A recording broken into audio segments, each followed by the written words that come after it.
Hello everyone. तो मात्र 12 महीने में खेसारी लाल यादव जी और शिल्पी राज का गाना 130 मिलियन प्लस हो चुका है।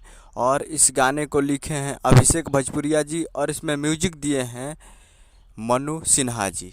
और इस गाने को गाए हैं खेसारी लाल यादव जी और शिल्पी राज जी, जो कि मात्र एक साल में ये गाना 130 मिलियन प्लस व्यूज हो चुका है और बहुत ही बड़ा रिकॉर्ड बना दिया है। और जब ये गाना रिलीज़ किया गया था तो बहुत ही ज़बरदस्त और धाकर ये गाना था।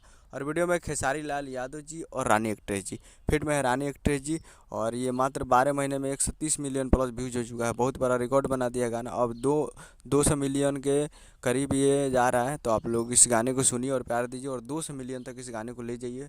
और बहुत ही ज़बरदस्त गाना है। और करीब इस पे लाइक है 7.3 लाख, यानी 8 लाख के करीब इस पे लाइक है। और 40,000 इस पे कमेंट है, 33,000 प्लस इस पे कमेंट है। तो बहुत ही बेहतरीन सॉन्ग है। तो आप लोग अभी तक नहीं देखे हैं तो आप लोग जाइए और वी आर म्यूजिक पे देखिए इस गाने को और प्यार दीजिए।